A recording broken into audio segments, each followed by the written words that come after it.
Mesdames et messieurs, bonsoir. Bienvenue à ce rendez-vous de l'actualité sur la télévision de la famille. Au sommaire de cette édition, les missionnaires à l'honneur au cours des 3e journées missionnaires organisées à l'église des Assemblées de Dieu de Gunga. C'était là le titre dans ce journal. Une fois de plus, bonsoir. L'église des Assemblées de Dieu de Gunga a vibré au rythme des 3e journées missionnaires. La 2e journée fut consacrée au témoignage et au partage d'expériences.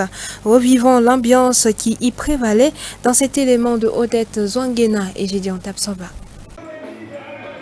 Les 3e journées missionnaires battent leur plein à l'église des Assemblées de Dieu de Gunga.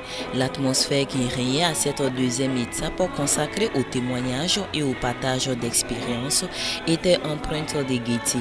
Les fidèles qui y ont répondu présents se sont alors laissés bercer par les mélodies entonnées par les chantres venus d'ici et d'ailleurs.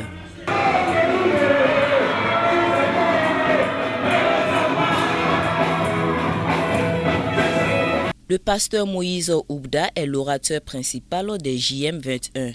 Ce choix n'est guère fortuit car il est reconnu par ses pairs et par bon nombre de personnes pour son engagement pour la cause de la mission. Durant cette soirée, il a donc eu la tâche de décortiquer la thématique financement de la mission, acteurs, stratégies et défis. Dès l'entame de son exposé, ce dernier a tenu à recadrer certaines conceptions en ce sens que, loin d'être une religion chrétienne, la mission serait et est par essence Jésus qui envoie ses rachetés pour annoncer la bonne nouvelle aux non-convertis. Malheureusement, poursuit-il, force est de constater que les contributions financières des fidèles restent encore à un niveau insuffisant pour combler les besoins liés à la mission. La vision missionnaire va demander un sacrifice. Ce sacrifice de donner de son temps, donner de ses moyens, et se donner soi-même pour aller sur le terrain.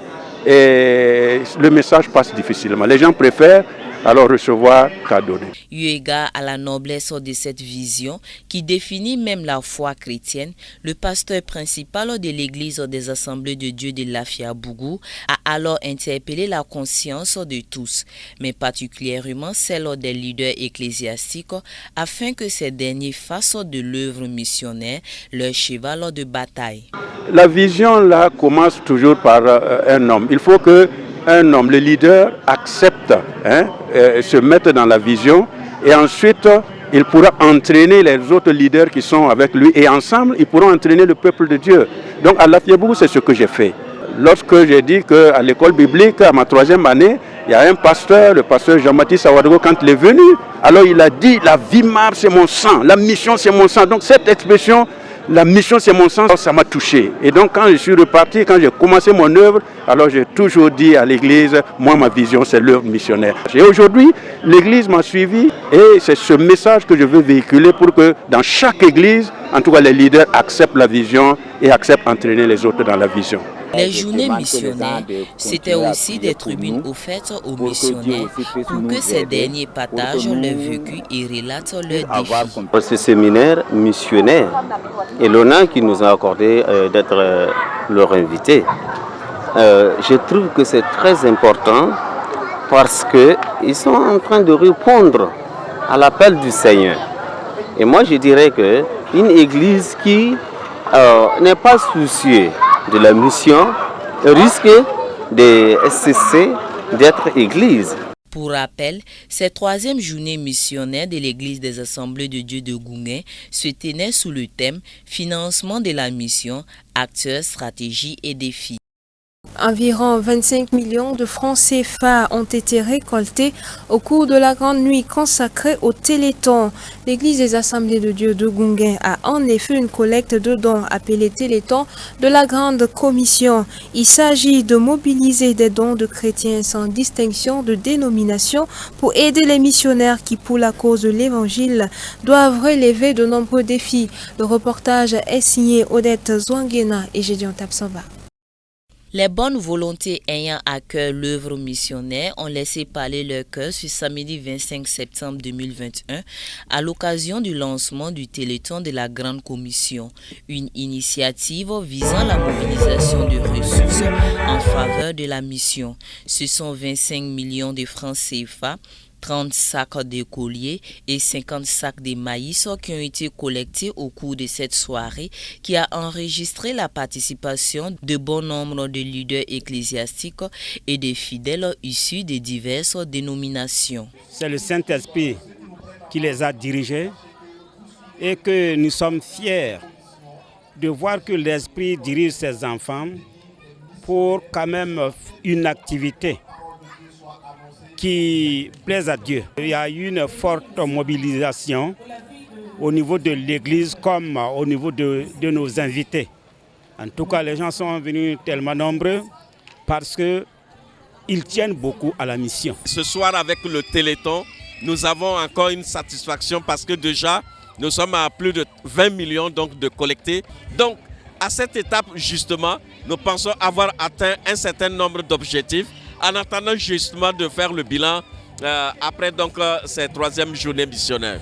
L'Église des Assemblées de Dieu de Goungé, à travers sa troisième édition de Journée missionnaire, a initié ce téléthon pour que le financement soit un élément d'impact pour l'Évangile. Car selon les statistiques, plus de la moitié des 8000 villages du Burkina Faso n'ont pas d'église. La somme que nous collectons à travers donc, le téléthon de la Grande Commission n'est pas pour les Assemblées de Dieu seulement, mais aussi ira pour financer les initiatives de toutes les églises évangéliques pourvu qu'elles soient capables justement d'atteindre les objectifs des journées missionnaires. Présent à cette grande nuit de collecte de fonds, le président du Fonds d'assistance missionnaire en Afrique FAMA a salué la vision qui, à l'en croire, est aussi une invite pour les églises à faire de la mission une question de priorité, car il en va du salut de plus de 6500 communautés dans le monde, encore en attente de l'annonce de la bonne nouvelle de l'Évangile. C'est une grâce pour nous de participer à ce téléthon et de mobilisation, et on a eu la chance même de participer et de partager notre petite expérience en matière de sensibilisation et de mobilisation des ressources pour soutenir la mission. Et je pense que c'est la bienvenue et nous souhaitons que de telles activités se mènent au niveau de beaucoup d'églises et dans beaucoup de régions. C'est à cela qu'on pourra venir en aide vraiment efficacement à la mission. Ainsi, ce téléthon dénommé Téléthon de la Grande Commission vise la mobilisation d'au moins 50 millions de francs CFA en vue d'équiper des stations missionnaires en matériel d'évangélisation, de soutenir des familles de missionnaires en terre de mission et de financer l'envoi d'un couple missionnaire en terre de mission ou encore des toits d'église en terre de mission.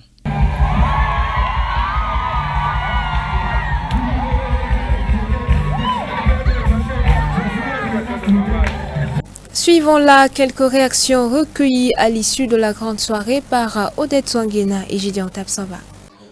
C'est une très belle initiative. Nous bénissons le Seigneur pour cela. Et nous pensons que nous allons, au niveau du Centre international d'évangélisation, mobiliser aussi les frères et sœurs pour participer, contribuer, soutenir vraiment cette œuvre missionnaire, voilà, qui est une œuvre qui vient du Seigneur, une œuvre qui plaît au cœur du Seigneur Jésus-Christ, notre Père céleste. Car il dit que là, quand une âme entre dans la bergerie, le ciel est dans la joie. Alors, nous sommes très heureux, vraiment, et nous pensons que nous allons vraiment accompagner véritablement cette activité. C'est vraiment un appel qui interpelle tout le monde pour contribuer à la mission.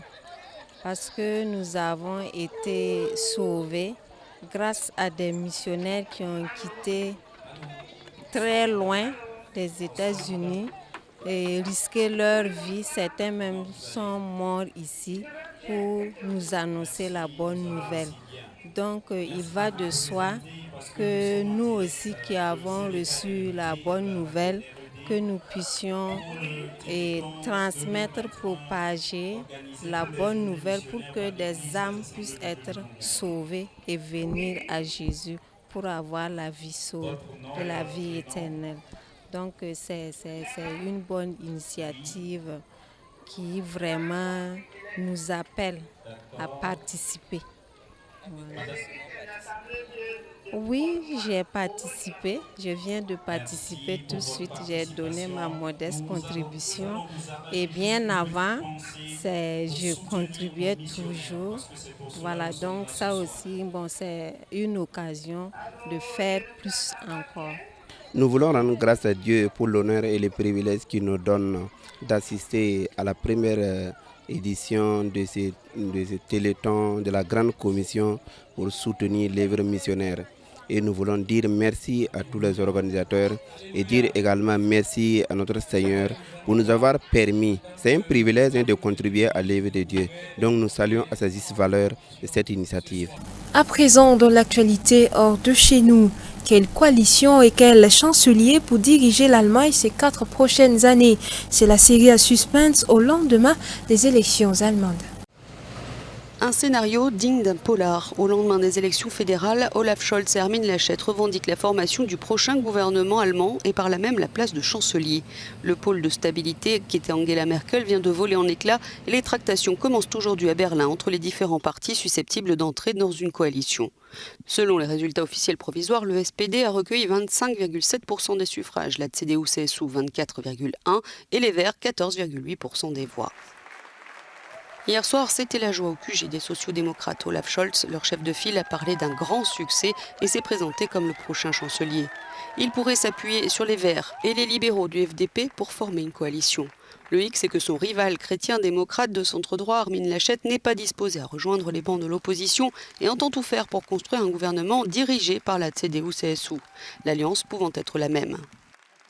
Mais jamais les conservateurs n'avaient récolté un score aussi bas. Et ce résultat reste cuisant pour le camp de la chancelière Angela Merkel au moment où elle doit prendre sa retraite politique. Annalena Baerbock, leader des Verts, a été très déçue par les résultats d'hier soir, même si son alliance écologiste fera forcément partie de la coalition gouvernementale. Une coalition qui cette fois-ci sera particulièrement compliquée à constituer car elle doit forcément réunir 3 partis en raison de l'émiettement des suffrages. Ce sera du jamais vu depuis les années 1950 au niveau fédéral en Allemagne. Alors que la sphère politique se ménage pour l'après-Merkel, retour sur le parcours de la future ex-chancelière allemande Angela Merkel. Née en 1954 à Hambourg, Angela Kastner, c'est son nom de jeune fille, grandit en Allemagne de l'Est. Un choix de son père, pasteur protestant. C'est de lui qu'elle tient un attachement aux valeurs chrétiennes, comme elle le confiera plus tard. Elle fait de brillantes études de chimie, obtenant un doctorat. Elle se lance en politique au début des années 90, au sein de la CDU, le parti conservateur, alors dirigé par l'imposant chancelier Helmut Kohl. Il sera longtemps son mentor.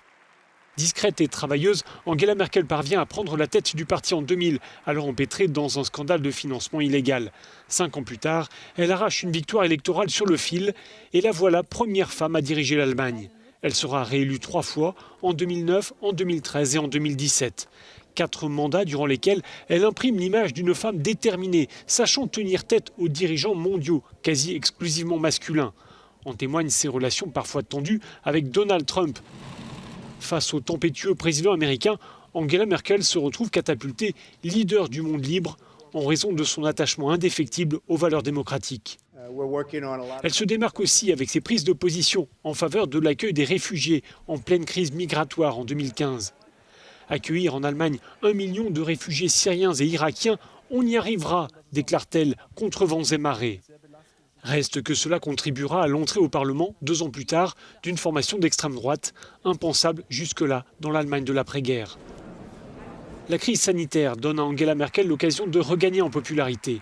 En bonne scientifique, elle prend le temps d'expliquer et ses décisions permettront à l'Allemagne de traverser cette crise peut-être mieux que de nombreux autres pays européens. Celle que tous les Allemands surnomment affectueusement Mutti, maman, tire donc sa révérence à 67 ans après 16 ans à la tête du pays. Elle qui était considérée comme la femme la plus puissante du monde, compte renouer avec une vie plus simple, de cette simplicité qui l'a rendue populaire. Actualité sur la migration. Les migrants haïtiens qui voulaient entrer aux États-Unis ont quitté la frontière américaine. Beaucoup ont été expulsés, mais 8000 d'entre eux sont retournés au Mexique et ont été placés en centre d'hébergement. Ces migrants, pour la plupart des Haïtiens, ont quitté leur camp de fortune à la frontière américano-mexicaine après avoir échoué à rentrer aux États-Unis. Tous sont partis, selon le gouvernement américain, du campement sous le pont de la ville de Del Rio, au Texas, qui comptait près de 15 000 d'entre eux en fin de semaine dernière. Ceux qui restaient à Ciudad Acuña, la frontière nord du Mexique, ont été relogés dans des centres d'hébergement dans la capitale Mexico. Ici, nous nous sentons comme si nous étions chez nous, explique cet homme en exil, parce que les gens nous soutiennent. Les gens au Mexique nous font sentir que nous sommes importants, c'est ce qui compte le plus et c'est ce que nous voulons ressentir. C'est pourquoi ma famille et moi avons choisi de rester ici au Mexique. Environ 12 000 migrants devront défendre leur demande d'asile aux États-Unis, mais beaucoup seront renvoyés en Haïti. 8 000 sont retournés volontairement au Mexique et même si le président a dit ne pas souhaiter que son pays devienne un camp de migrants, les autorités locales ont assuré qu'ils ne seraient pas expulsés. Et voilà qui referme ce journal. Merci de votre aimable attention. Très bonne suite de programme sur CVK.